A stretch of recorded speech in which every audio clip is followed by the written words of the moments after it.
ఇక 12 ఏళ్ల తర్వాత ఈపీఎఫ్ఓ గుడ్ న్యూస్. ఇక అధిక పెన్షన్ పునరుద్ధరణ ఎవరికి వర్తిస్తుందంటే, ఇక ఉద్యోగులకు ఈపీఎఫ్ఓ నుంచి మరో శుభవార్త లభించింది. అధిక పెన్షన్ ఆప్షన్ పునరుద్ధరిస్తూ 12 ఏళ్ల తర్వాత కీలక నిర్ణయం తీసుకుంది. ఇక ఈపీఎస్ వేతన పరిమితితో సంబంధం లేకుండా అధిక పెన్షన్ కోసం కాంట్రిబ్యూట్ చేయవచ్చు. దీంతో హయ్యర్ పెన్షన్ అందుకోవచ్చు.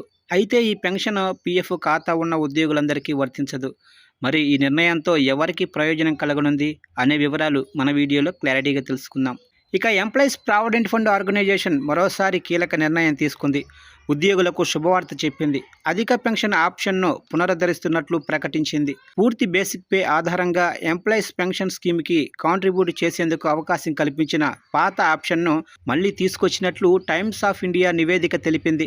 దాదాపు 12 ఏళ్ల తర్వాత ప్రభుత్వ సంస్థ తీసుకున్న ఈ నిర్ణయంతో ఉద్యోగులకు లబ్ధి చేకూరనుంది. అయితే అది పరిమిత సెక్షన్ సబ్స్క్రైబర్లకు మాత్రమే ఉంటుందని, గతంలో హయ్యర్ పెన్షన్ కాంట్రిబ్యూషన్స్ ఎంచుకున్న వారికే వర్తిస్తుందని తెలిపింది. 2014 సెప్టెంబర్లో ప్రావిడెంట్ ఫండ్ సంస్థ పెన్షన్ వేతనంపై పరిమితి విధించినప్పటి నుంచి చాలా కాలంగా ఉన్న గందరగోళం నేపథ్యంలో ఈపీఎఫ్ఓ ఈ నిర్ణయం తీసుకున్నట్లు నివేదిక పేర్కొంది. ఇక 2014 సెప్టెంబర్ 1వ తేదీన ఎంప్లాయీస్ పెన్షన్ స్కీము కనీస పెన్షన్ను 1000గా నిర్ణయం తీసుకున్నారు. అదే సమయంలో పెన్షన్ పొందేందుకు అర్హత గల వేతన పరిమితి నెలకు 15,000గా నిర్ణయించారు. బేసిక్ శాలరీ ప్లస్ డిఏ కలిపి గరిష్టంగా 15,000 వరకు మాత్రమే ఈపీఎస్లో కాంట్రిబ్యూట్ చేసి పెన్షన్ పొందేందుకు అర్హత ఉంటుంది. దీంతో నెలవారీ గరిష్ట పెన్షన్ 7,500 మాత్రమే లభించనుంది. అలాగే కొత్తగా ఉద్యోగంలో చేరిన వారు బేసిక్ శాలరీ డిఏ 15 పైనే ఉంటే వారు తమ పూర్తి బేసిక్ పే ఆధారంగా పెన్షన్ పొందేందుకు అవకాశం అయితే ఉండదు. దీంతో వారు అధిక పెన్షన్ పొందలేకపోతున్నారు.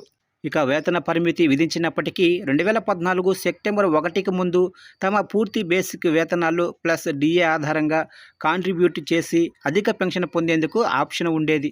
సాధారణంగా ఈ ఆప్షన్ అనేది పబ్లిక్ సెక్టర్ కంపెనీల ఉద్యోగులు ఎంచుకునేవారు. అధిక మొత్తంలో కాంట్రిబ్యూట్ చేసేవారు. ఈ కారణంగా చాలామంది ఉద్యోగులు అధిక పెన్షన్ పొందారు. తమ బేసిక్ శాలరీలో దాదాపు సగం శాలరీ పెన్షన్గా అందుకుంటున్నారు.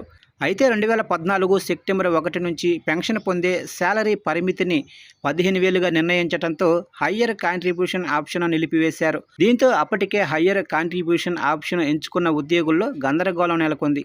ఇక టైమ్స్ ఆఫ్ ఇండియా రిపోర్టు ప్రకారం ఉద్యోగులు తమ పూర్తి బేసిక్ శాలరీ డిఏ ఆధారంగా అధిక పెన్షన్ కోసం కాంట్రిబ్యూట్ చేసే గతంలోనే ఆప్షన్ పునరుద్ధరిస్తున్నట్లు కేంద్ర ప్రభుత్వం క్లారిటీ ఇచ్చింది. అయితే ఇది కొత్త బెనిఫిట్ కాదని, గతంలో ఉన్న ఆప్షన్ పునరుద్ధరించినట్లు ప్రభుత్వం అధికారులను ఉటంకిస్తూ టీఓఐ నివేదిక తెలిపింది. ఈ నిర్ణయం కేవలం 2014 సవరణకు ముందు హయ్యర్ పెన్షన్ ఆప్షన్ ఎంచుకున్న వారికి మాత్రమే వర్తిస్తుందని గుర్తుంచుకోవాలి. ఇక ఈపీఎఫ్ఓలోనే సబ్స్క్రైబర్లు అందరికీ ఆటోమేటిక్గా వర్తించదు. అధిక మొత్తంలో కాంట్రిబ్యూట్ చేస్తామని అంగీకారం తెలిపే వారికే వర్తిస్తుంది.